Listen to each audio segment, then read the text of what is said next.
네, 시청자 여러분 안녕하십니까? 전국 9개 민영방송과 KTV가 함께 마련한 특별 대담 진행을 맡은 이재용입니다.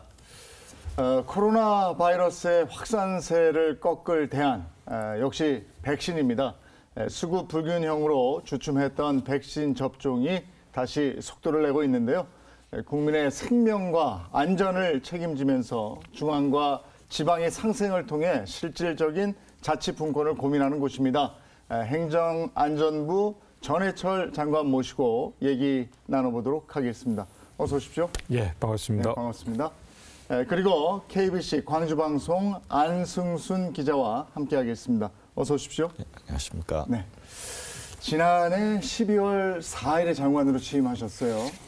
실제 취임은 24일입니다. 24일입니까? 예, 4일 날 임명 발표를 했고요. 예, 그때 청문회를 준비하고 임명장을 받은 것은 24일입니다. 그럼 6개월이 채 안 됐네요. 6개월이 이제 돼가고 있습니다. 돼가고 있는 거죠. 예, 이제 5개월 이상 됐어요.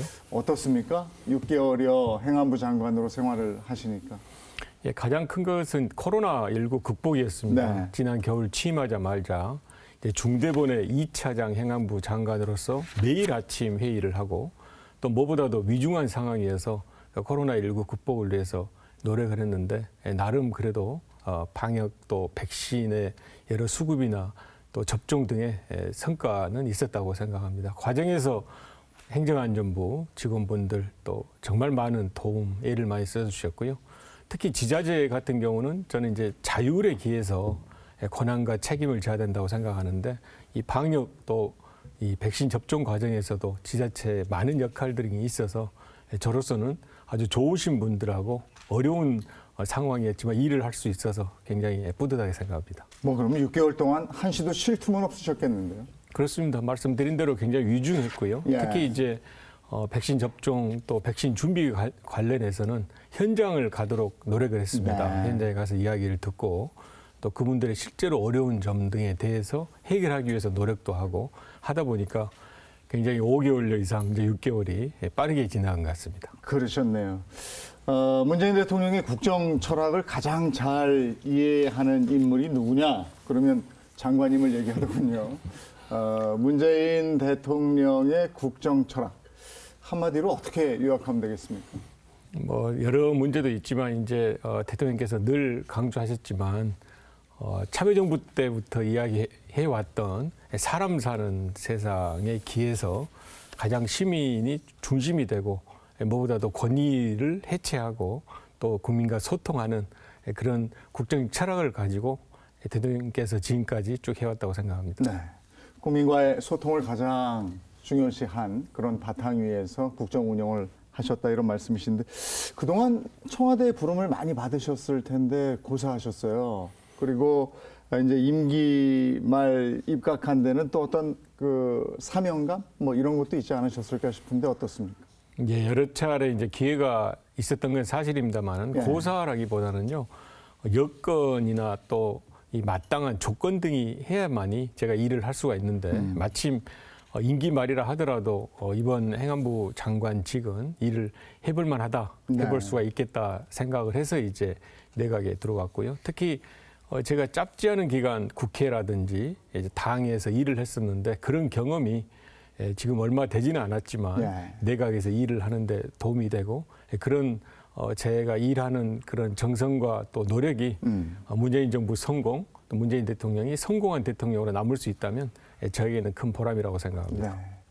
네. 앞서 코로나19 대응에 대한 말씀하셨습니다마는 가장 큰 현안, 뭐 코로나 대응이 아닌가 싶습니다. 국내에서 첫 확진자가 발생한 날이 2020년 1월 20일로 기억하는데 6월 2일이면은 500일 그렇죠? 예. 그렇습니다. 코로나가 이렇게 길게 이어지면서 애를 먹일지 장관님 뭐 미처 모르셨잖아요. 온 국민이 다 몰랐고 전 세계인들도 몰랐고요.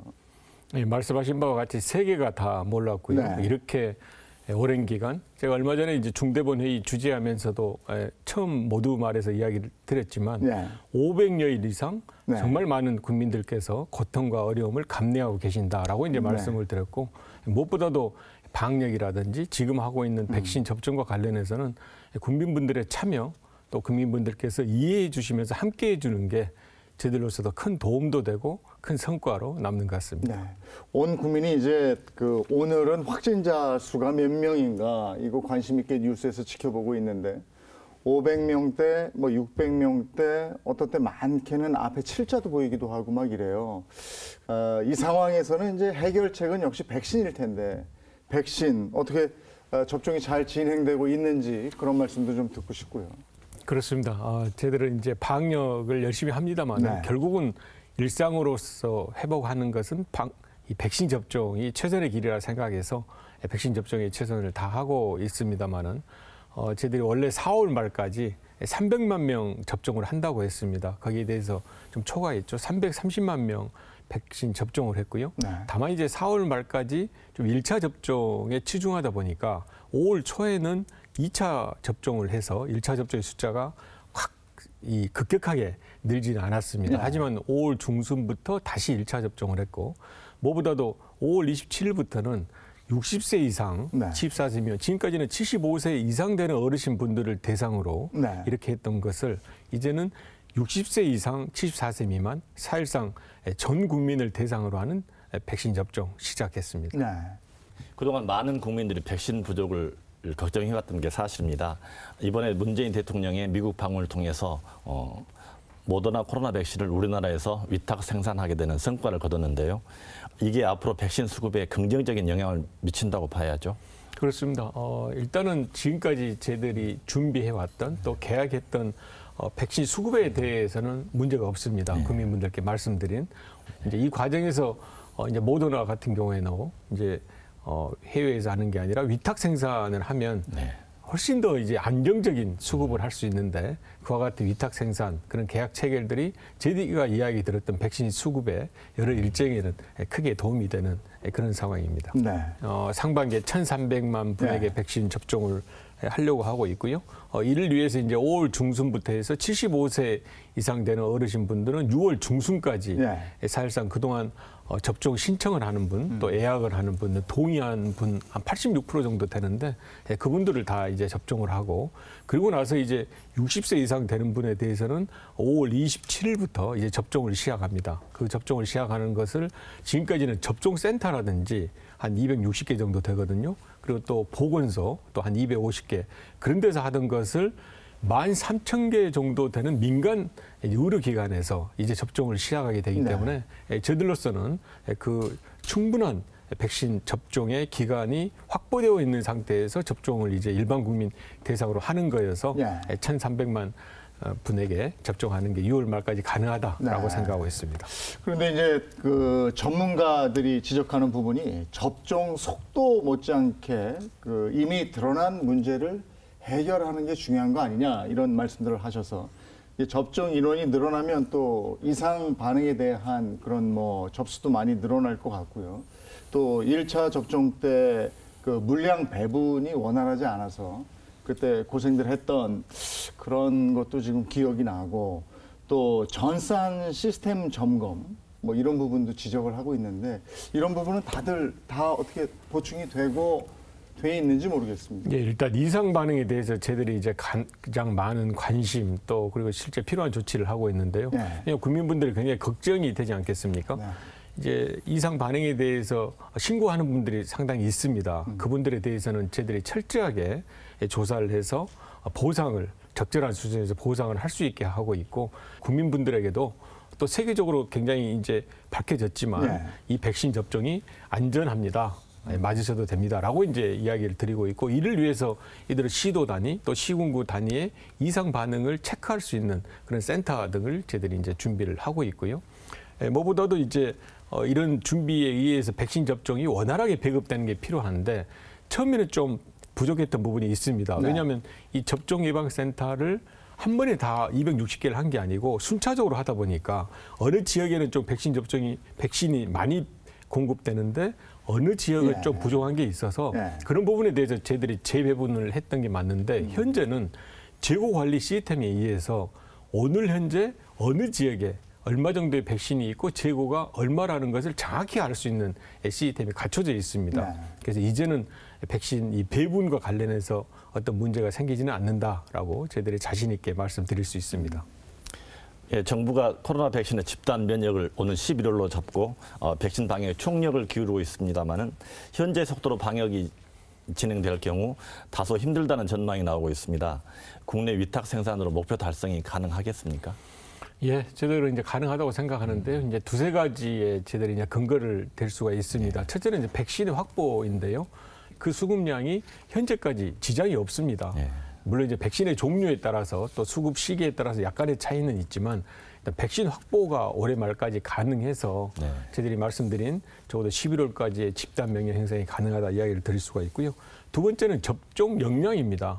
그러니까 현재 있었던 한 260개 정도 되는 예방접종센터 그리고 이미 하고 있었던 250개 정도의 보건소 거기에 대해서 민간 의료기관이 13,000개 정도의 의료기관이 즉시 이렇게 실제로 백신 접종을 하고 할 수 있기 때문에 그리고 이미 이제 하고 있기 때문에 그걸 그대로 이렇게 계산하면 하루에 한 100만 명 정도 접종을 할 수 있습니다. 그런 인프라를 저희들이 갖추고 있는 게 큰 장점이라고 생각하고요. 또 가장 크게는 지금까지 국민분들의 참여율이 굉장히 좋았습니다.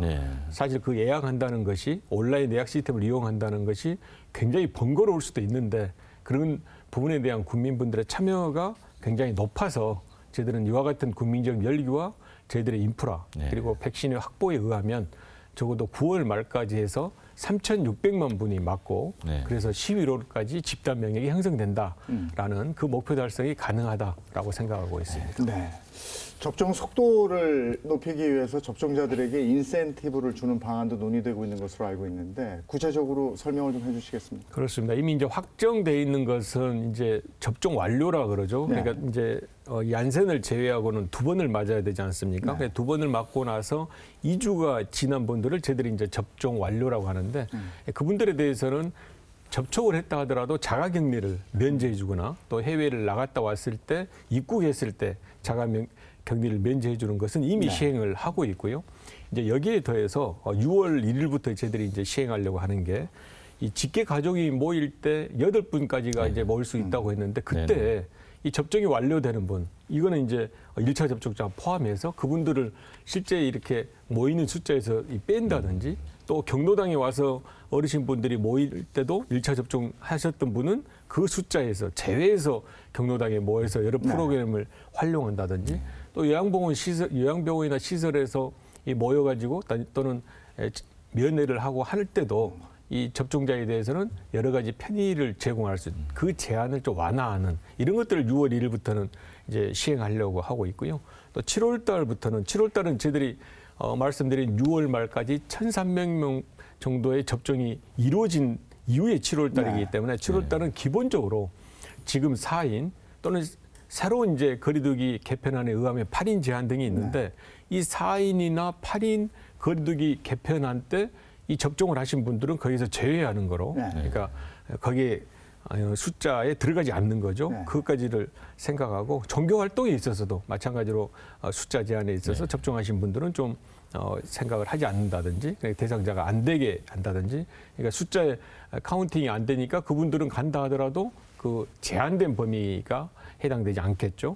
그리고 이제 다중이용시설 같으면 식당이라든지 이런 부분은 몇 사람 이상 그 면적에 따라서 제한이 있는데 이런 부분에 대해서도 역시 접종을 하신 분들에 대해서는 이 제한을 이제 배제시킬 수 있는 그런 조치를 저희들이 예정을 하고 있고요. 무엇보다도 10월 달 이후 그러니까 9월 말까지 3,600만 명 정도를 맞고 난 10월 달 이후에는 근본적으로 이 거리두기에 대해서 저희들이 4인, 8인 또는 이렇게 제한을 하는 것 등은 원초적으로 다시 검토를 하려 합니다. 그리고 이제 실외에 마스크를 쓰는 것을 제한하지 않는 것은 물론 실내에서도 마스크 쓰는 것조차도 이제는 좀 더 다른 각도로 봐야 된다라고 해서 순차적으로 이와 같이 접종자에 대해서는 여러 인센티브 방안을 고려하고 있고 실제로 이게 날짜별로 시행하려고 하고 있습니다. 계획대로 이게 착착 추진이 되면 요즘 회식한 지가 하도 오래돼서요. 한 10월쯤, 가을쯤 되면 회식 한번 할 수 있겠네요. 제가 이제 모두에도 말씀드렸지만요. 사실 저희들이 거리두기 제한하고 또 방역 수칙을 이렇게 해서 이제 매일 아침 국민분들께 설명드리고 있지만 굉장히 죄스러운 심정입니다. 이 고통과 어려움을 감내해 주셨거든요. 그러니까 사실 이걸 모임도 안 하고 또 어느 행사장을 가서 그런 수칙을 지킨다는 것은 네. 일상적인 엄청나게 어려움이 있는데 네. 그걸 애축해 주신 그 국민분들에게 조금 더 제대로 보답을 하기 위해서라도 네. 빨리 그렇게 접종을 잘해서 그런 여러 가지 제한을 없앨 수 있도록 더 노력하겠습니다. 예. 코로나19를 극복하고 일상으로 돌아가는 것이 가장 급선무기 때문에 예, 코로나19 관련 얘기를 집중적으로 한번 여쭤봤고요. 이제 조금 다른 얘기를 해볼까요? 지난 23일 노무현 대통령 서거 12주기였습니다. 노무현 대통령의 꿈이 있지 않습니까? 지역 균형 발전. 문재인 대통령도 참여 정부의 뜻을 이어서 균형 발전과 자치 분권에 무게를 두고 있는데 문재인 정부 임기가 이제 1년도 채 남지 않았습니다. 이런 상황에서 글쎄 이런 부분들이 얼마나 이루어졌다고 생각을 하시는지 그 얘기도 좀 듣고 싶습니다. 예, 문재인 정부 시작할 때 이제 대통령께서 말씀하셨지만 획기적인 자치분권 추진 그리고 주민 참여 실질화를 이루겠다고 했습니다. 네. 저는 상당 부분 이뤘다고 생각합니다. 무엇보다도 32년 만에 지방자치법 전면 개정을 이뤘습니다. 그리고 이제 올해 7월 1일부터 정식으로 시행이 됩니다만은 자치경찰제가 시행을 되게 있고요. 이 균형 발전과 관련해서도 많은 노력을 해서 일정 부분 성과가 있다고 생각을 합니다. 먼저 말씀드린 이제 지방자치법 전면 개정 같은 경우에는 주민이 직접 조례 내용에 대해서 청구하고 또 그걸 실효성 있게 할 수 있는 주민 발안제가 실시가 되고 네. 또 단체장의 구성에 대해서 다양하게 주민이 선택할 수가 있습니다. 지금처럼 직선하는 시장 군수가 아니라 예를 들어서 새로운 경영형 CEO를 한다든지 간선제로 한다든지 네. 등등의 단체장 구성의 다양화를 이룰 수가 있고요. 그리고 이제 지방의회에 대해서도 좀 더 정책 역량을 가중시킬 수 있는 그런 정책 일련 배치라든지 인사권에 대해서 나름 좀 독립성을 부여한다든지 등을 해서 이 지방자치법이 지금까지는 기관 중심, 단체장 중심이었다면 이제는 주민이나 시민이 중심이 되는 네. 그런 이제 지방자치법 개정을 이루어서 그 준비에 의해서 내년부터 이제 시행하게 되는 것은 저는 큰 진전이다 생각을 하고요.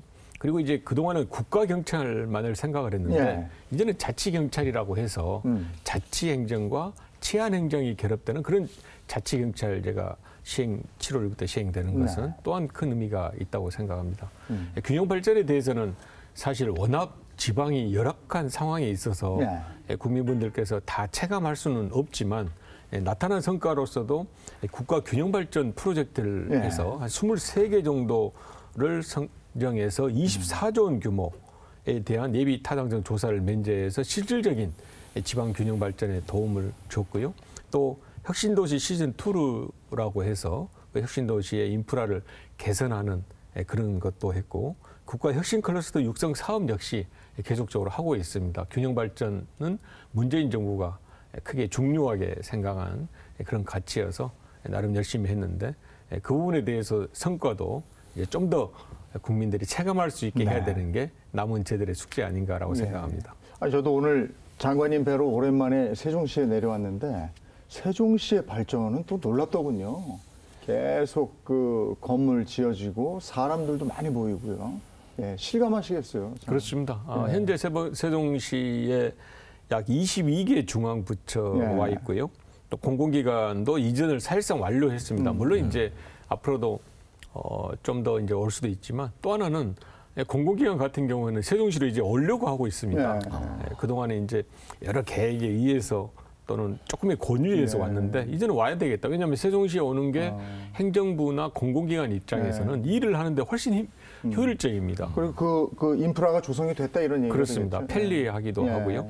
다만 이제 하나 숙제는 국회가 와야만이 여기 행정기관 또 행정부에 근무하는 분들의 여러 가지 편의성도 있고 효율성도 있는데 국회 이전이 이제 안 된 게 좀 아쉬움인데 또 다행스러운 것은 작년에 국회에서 세종시 또 세종의사당 관련 그 예산이 통과됐습니다. 그래서 상당 부분 이제 설계비가 책정이 되어 있는 설계를 할 수 있는 여건은 마련이 되어 있는데 그게 좀 더 구체적으로 된다면 국회가 또 전체가 아니라 하더라도 일부 상임위라도 와서 여기에 좀 더 효율적으로 국회 입법과 행정이 이렇게 아울러서 일을 한다면 아마 세종시가 좀 더 완비된 모습을 보이고 그 완비된 모습은 결국은 수도권 과밀화로 인한 사회적 비용을 줄이는 거고요. 네. 그리고 중앙과 지방의 양극화 심화를 극복하는데 세종시가 상징적인 것뿐만이 아니고 실질적인 역할을 할 수 있다고 생각합니다.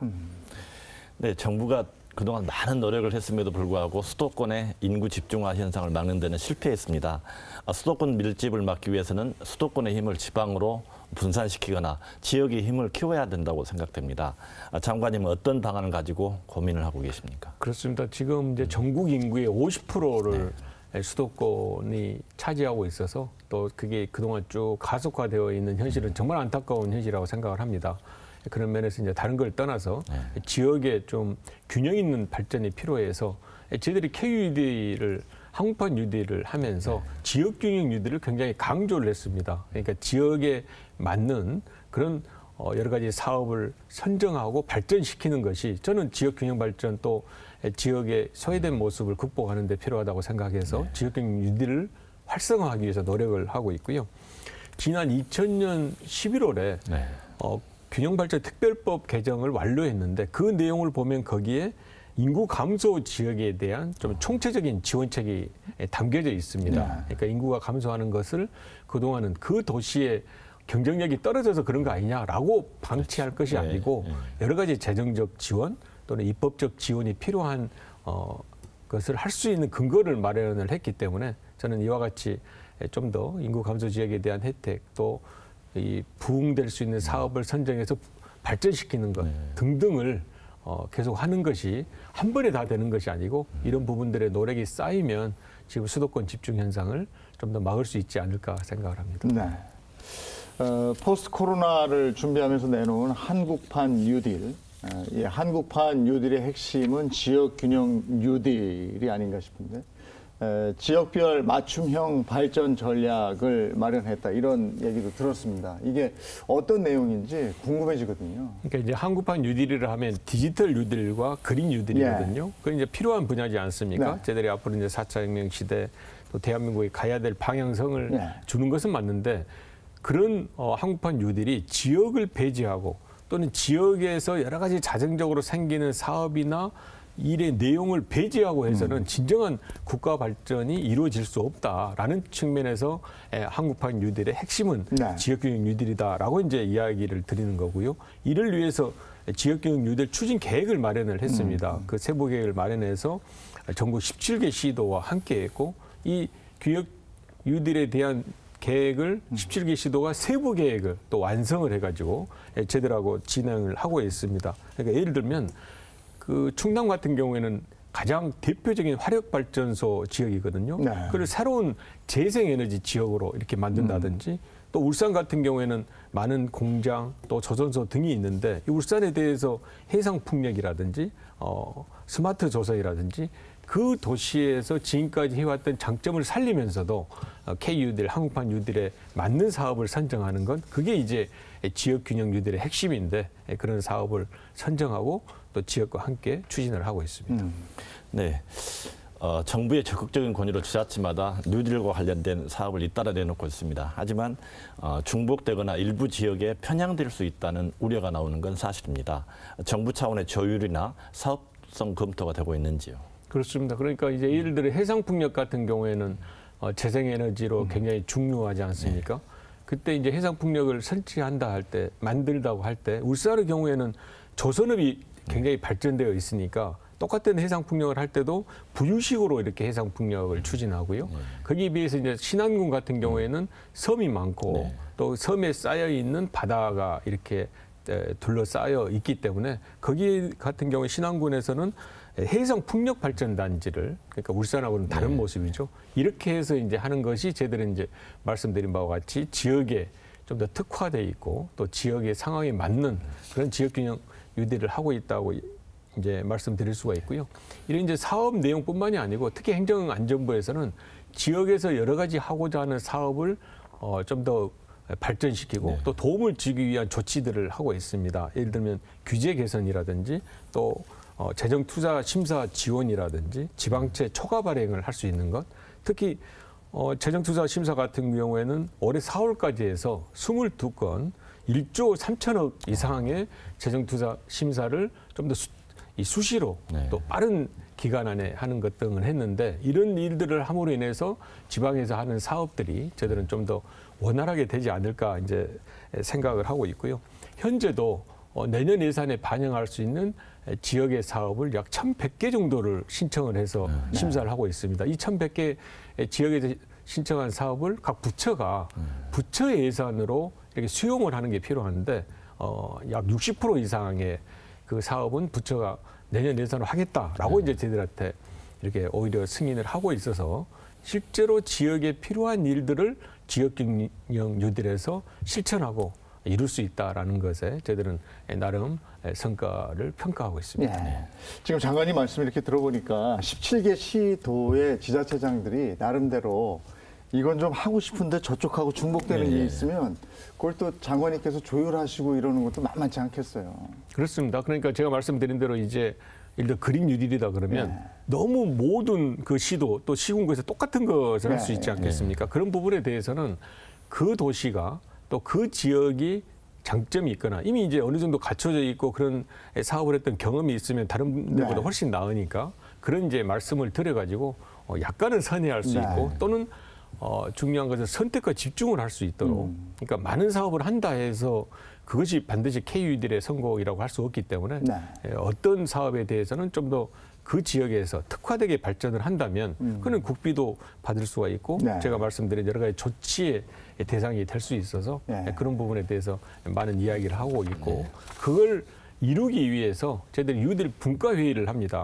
그럼 이제 17개 시도에 있는 분들이 내가 해보니까 이런 게 문제다. 그리고 이런 규제는 좀 바꾸자 되지 않겠냐라고 했는데 얼마 전에 제가 이제 그 주재했던 대전에서의 유들 분과회의 같은 경우에도 그 지역에서 문제 제기를 하고 해결했으면 좋겠다라고 말씀드린 것을 현장에 있는 그 부처의 그 담당자분이 바로 해결을 하더라고요. 그러니까 부족한 규정은 만들겠다라고 이야기를 하고 또 규정을 만들겠다라고 이제 답변만을 하는 게 아니라 그 규정을 만들 동안은 예를 들어서 뭐 샌드박스 규제라든지 등등의 어떤 조치에서 적어도 그 규정을 만들기 전까지 그 규제를 일시적으로 정지하는 것까지 조치를 해보겠다. 그런 개정책을 만들겠다고 이야기를 해서 저는 이제 그런 부분들이 말씀드린 바와 같이 지역에 필요한 사업을 이루는 지역경영주들의 산 경험이고 또 산 모습이지 않을까 이렇게 생각합니다.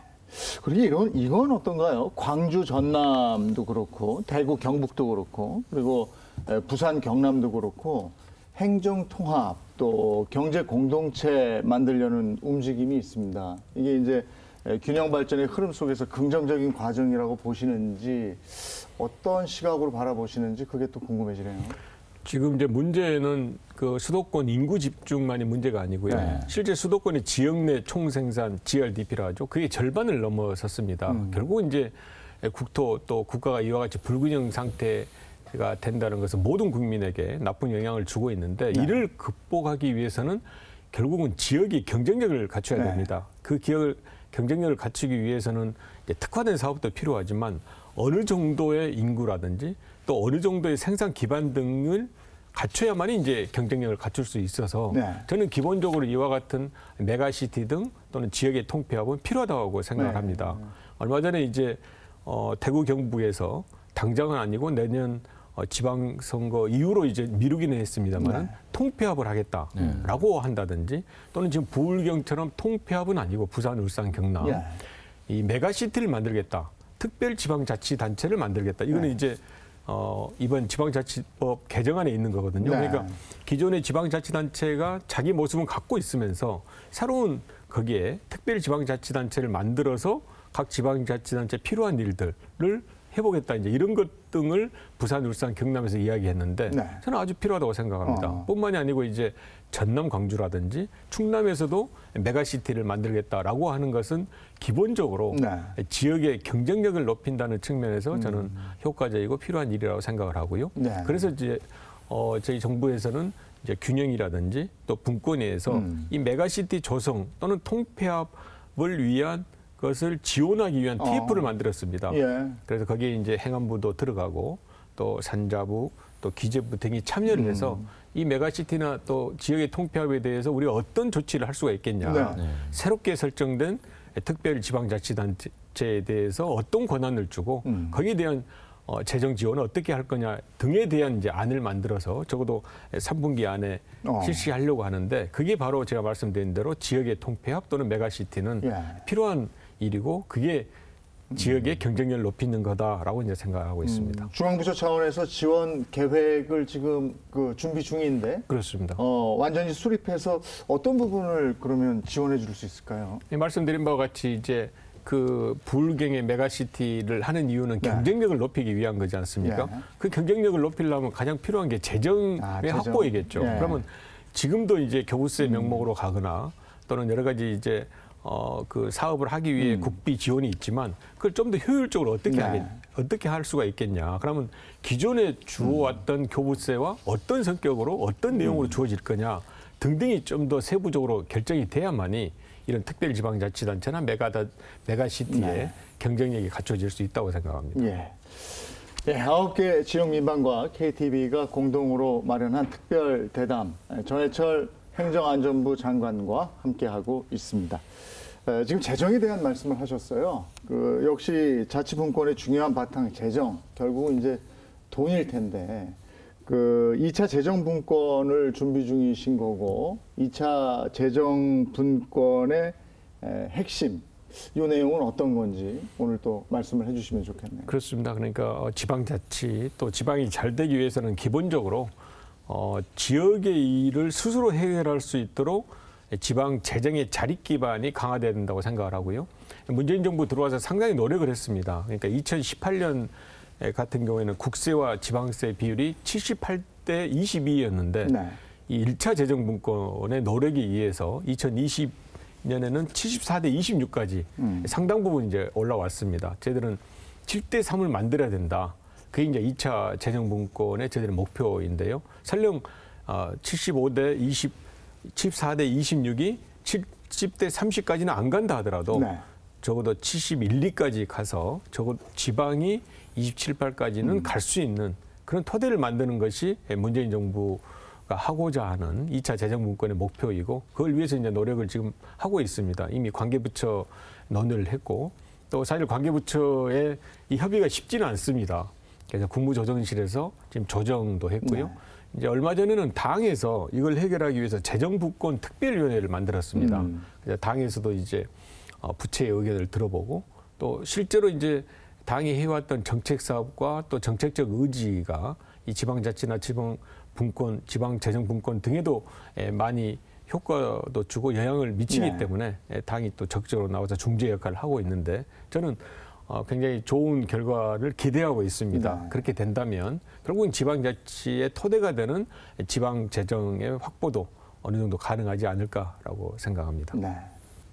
행정안전부가 연말 국회 제출을 목표로 2차 지방 일괄 이양 법안을 마련하고 있는 걸로 알고 있습니다. 신규 이양 사무의 기준은 어떻게 됩니까? 예, 말씀하신 바와 같이 이제 2차 지방 일괄 이양 법안을 이제 제출하려고 하고 있고요. 먼저 말씀드릴 게 1차 저희들 지방 일괄 이양법입니다. 그거는 실제 의미가 있는 건데요. 다른 것보다도 약 16개 부처의 400개 정도 사무를 그동안 국가에서 하던 것을 다 이렇게 지방으로 넘기고 그러다 보니까 그 사업비나 이런 비용도 한 1,500억 정도를 지방으로 넘겼죠. 물론 이제 인원에 대해서도 66명 정도를 이제 확정해갖고 이제 지방으로 넘겼는데 이와 같은 것은 그동안에 이제 당연히 지방이 해야 될 것을 국가가 하던 것을 넘겼다는 의미에서 저는 굉장히 이제 크게 효과도 있고 또 굉장히 가치가 있다고 이제 생각을 하고 그걸 지금까지는 그냥 개별로 했었습니다. 근데 이걸 일괄적으로 이와 같이 한 400여 개 된 것을 법안으로 해서 넘겼다는 것이 1차 일괄 이양 법안에 이제 큰 의미가 있는 건데요. 이런 식으로 2차를 저희들이 준비를 하고 있습니다. 아마 9월 말 정도 되면 이 지방 일괄 이양 법안에 대한 2차 내용이 심의 의결될 생각이고요. 그러면 연말까지 이제 국회에 법안을 제출해서 또 상당 부분의 국가 일을 지방의 사무로 이렇게 넘기려고 하는데 이걸 넘기고 있을 때 이제 가장 큰 것은 몇 가지 원칙을 정해놨습니다. 특히 이번 지방자치법 개정을 할 때 그 원칙에 맞는 규정들을 이렇게 신설하기도 하고 또 다른 법안에 있는 것을 가져와서 이야기를 하는데 예를 들어 보충성의 원칙이라든지 중복 배제의 원칙 또 포괄적 배분의 원칙이 있는데 그중에서 가장 이제 중요한 게 보충성의 원칙입니다. 그는 다시 이제 말씀드리면 어떤 일을 할 때 가장 가까이에 있는 또 가장 낮은 단계에 있는 옆에 있는 행정기구나 행정기관이 먼저 일을 하자는 거죠. 그러니까 이 시민의 입장에서 봤을 때 필요한 일은 시군구가 필요한 일이면 먼저 시군구에서 하면 되는 거다. 그리고 시군구가 못하는 것을 시도에서 하고 그걸 못하게 되면 국가에서 하는 건데 국가에서 해야 될 예를 들면 외교나 국방 같으면 국가가 해야 되지 않겠습니까? 이걸 이제 보충성의 원칙이라는데 그동안은 국가가 모든 걸 쥐고 있다가 하다 안 되고 또 귀찮거나 굉장히 어려우면 그때 이제 시도나 시군구에 일을 넘겼기 때문에 시민들의 입장에서는 당연히 내 옆에 있는 행정기구, 행정기관이 해야 될 것을 하지 못하고 그런 혜택을 못 받고 있어서 비효율적인 것뿐만이 아니라 시민들에게 불편을 줬던 일들을 이제는 그렇게 해서는 안 된다. 큰 원칙에서 보충성의 원칙에 의해서 가장 가까이 있는 행정기관이 해야 된다라고 이제 하는 것을 저희들은 지방자치법에 명시를 해놨거든요. 예를 들어 프랑스 같은 경우는 그걸 헌법상의 원칙으로까지 이야기를 해서 시민들의 편의를 보고 있는데 저희들은 이제 좀 그런 헌법상의 이념과 가치까지는 아니라 하더라도 이번 지방자치법 개정으로 이런 부분을 명시해서 이걸 명시한다는 이야기는 이번 1차 때 또 2차 때 일괄 이양 법안에 의해서 넘겼던 그거로 그친 것이 아니라 훨씬 더 많은 일들을 지방으로 넘긴다는 것을 이제 보여주는 거기 때문에 저는 의미 있게 앞으로 많은 효과가 주어질 거다 이렇게 생각을 합니다. 앞서 말씀하신 자치경찰제 이 부분 궁금해하는 분들이 참 많더라고요. 7월 1일부터 이제 시행이 되는 거고 그렇게 말씀을 하셨는데 자치경찰제가 되면 바뀌는 점이 뭔지 그리고 또 우리가 피부로 실감하게 되는 건 뭔지 이 부분 좀 말씀해 주시죠. 예, 지금까지 이제 경찰하면 국가경찰로 일원화되어 있지 않습니까? 경찰청장이 있고 또 시도경찰청장이 있고 또 일선의 경찰서장이 있고 이렇게 되어 있던 것을 그 국가경찰은 그대로 놔두고 일부를 떼내서 시도지사가 구성하는 또 시도지사가 참여해서 만드는 시도의 경찰위원회가 관할하는 자치경찰제를 만든다는 거거든요. 그럼 이 자치경찰제는 지금 말씀드렸던 국가경찰의 그런 업무 지시라든지 일을 하는 게 아니고 이 시도지사 등이 만드는 시도경찰위원회가 관할하고 또는 의결하는 일을 하게 된다는 겁니다. 이게 이제 자치경찰제고요. 그렇게 이제 하는 이유가 사실 이렇게 국가경찰로 일원화되어 있으면 경찰이 굉장히 비대화되어 있고 또 관료화되어 있으면서 권한이 남용될 수가 있고 또 시민들의 입장에서는 경찰이 필요한 일을 하는 것이 아니라 규제를 하고 또 간섭을 하고 그렇게 이제 어떻게 보면 경찰의 제대로 된 모습을 볼 수 없어서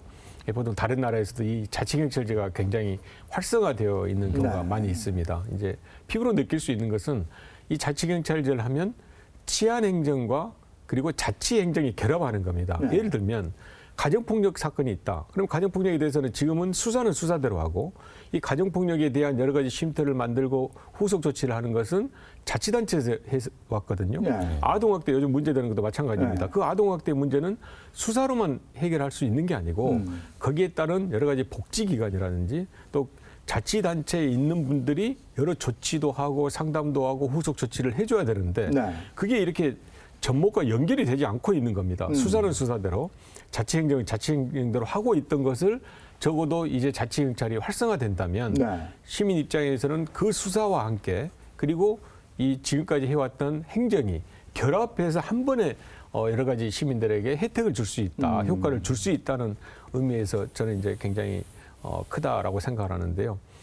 좀 작은 애가 될 수도 있을지 모르지만 예컨대 교통안전시설을 하나 만들 때 지금까지는 이 시에서 이 충분하게 심을 합니다. 그리고 나면 또 수사기관이 경찰서에 또 심을 하니까 실제로 해야 되는 거 무슨 신호등 하나 설치한다든지 또 교통시설을 바꾸고 막는 것을 1년 반, 2년에 걸쳐가지고 해야 되는 것을 이와 같이 결합하면 이제는 6개월 만에 충분하게 해결할 수 있다라고 하는 거고요.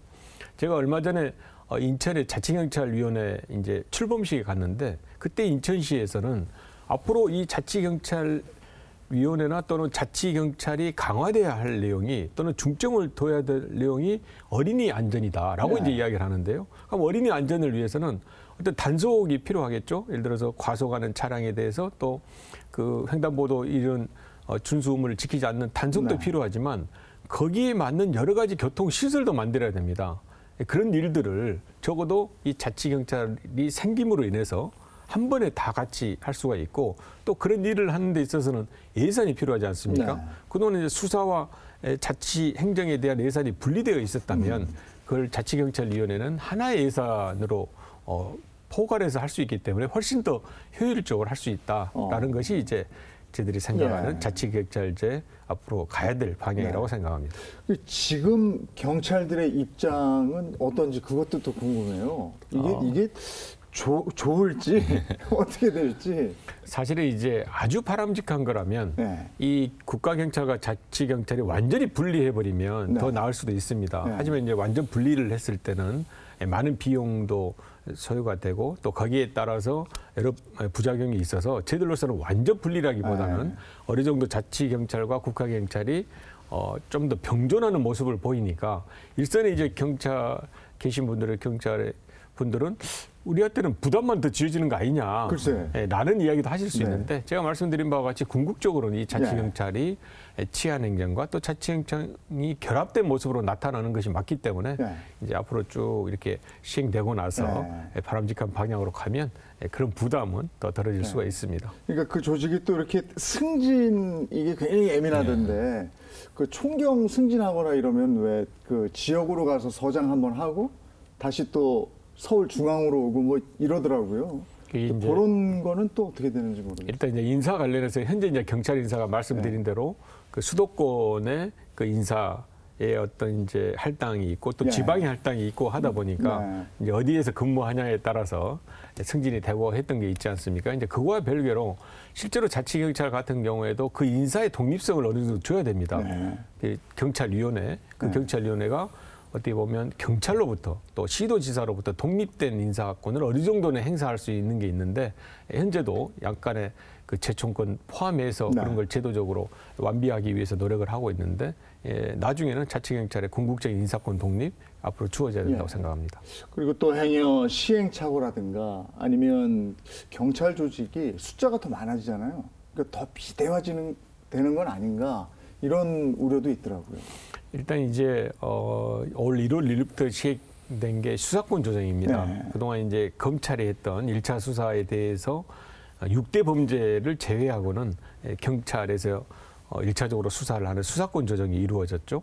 또 자치경찰이 이루어져서 이제 이런 일련에 얼마 전에 이제 법 개정을 했습니다마는 그동안 국정원이 했던 여러 가지 그 보안 사건에 대해서도 앞으로 2년, 3년 유예 기간 이후에는 경찰이 이제 하게 되는 어떻게 보면 경찰의 업무 범위가 넓어져 있어서 경찰권의 비대화를 우려합니다마는 그런 부분에 대해서는 이제 자치경찰과 같이 중앙 집권적인 것을 약간 탈피한다든지 또 수사를 할 때 여러 가지 수사의 독립성을 근데 국가수사본부라는 것을 만들어서 경찰청장이라 하더라도 국가수사본부의 수사를 간섭할 수 없게 구체적인 사건에 대해서 지휘감독할 수 없게 하는 등 이런 제도적인 것들을 만들고 있습니다. 그래서 우려했던 경찰권 또는 경찰 권력의 비대화를 막기 위해서 저희들이 노력하고 있습니다.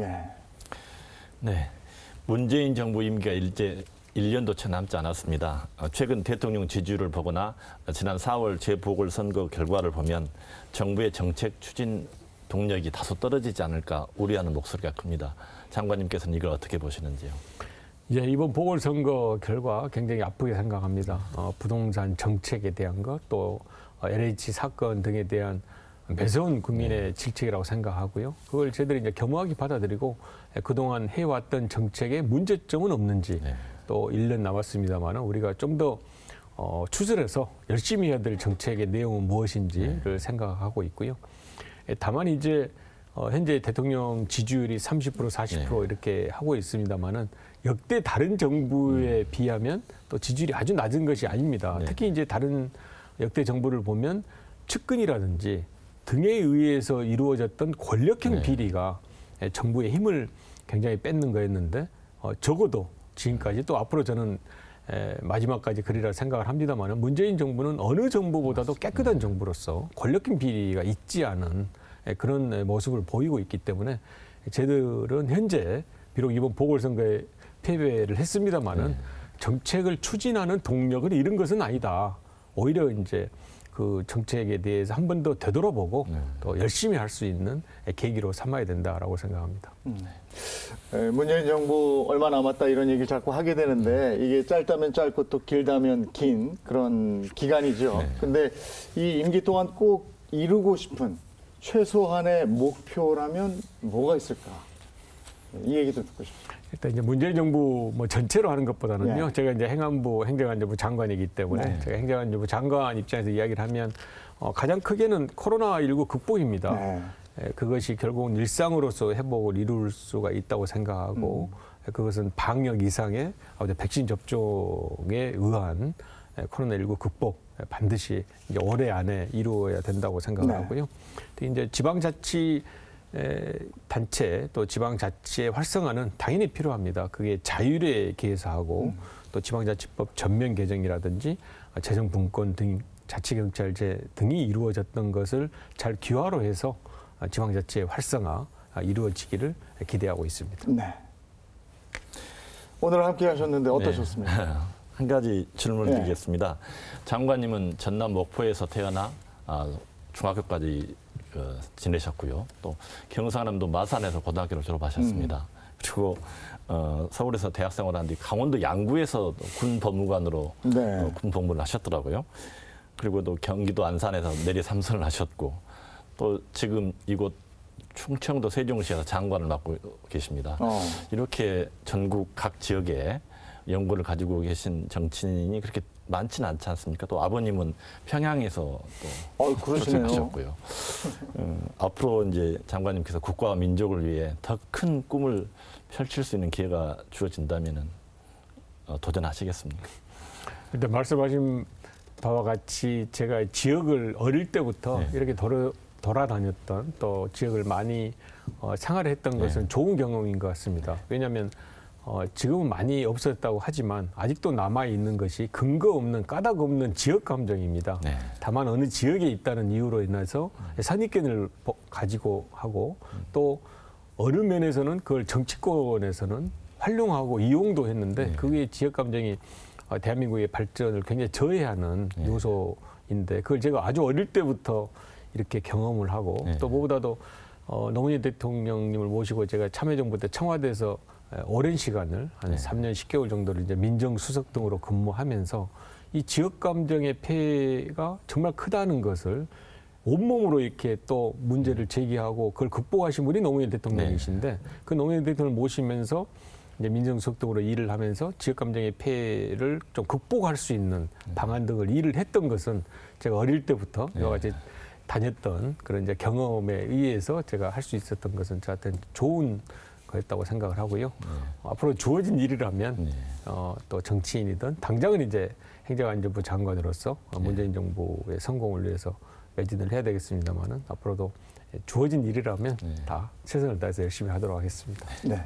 오늘 여러 가지 얘기를 나누는 중에 코로나19에 대한 비중 저희가 뭐 이렇게 많이 다뤘었는데 백신 접종의 속도를 내면 확산세는 주춤하겠죠. 그런데 백신 접종은 코로나 종식이다. 이건 아닌 거고요. 코로나 확산세가 완전히 잡힐 때까지 마스크 잘 쓰시고 손 씻기 잘 하시고 우리 모두가 또 개인 위생에 신경을 써야 되겠다. 이런 말씀 마무리하면서 드리고 싶습니다. 이거 왜냐하면 장관님께서 아마 하고 싶었던 말씀이셨을 거예요. 예, 그렇습니다. 예.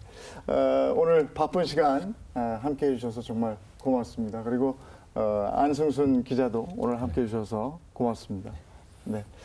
9개 지역 민방과 KTV가 함께 마련한 특별 대담 전해철 행정안전부 장관에게 듣는다 함께 하셨습니다. 저는 다음 시간에 인사드리겠습니다. 시청해 주신 여러분 고맙습니다. 고맙습니다.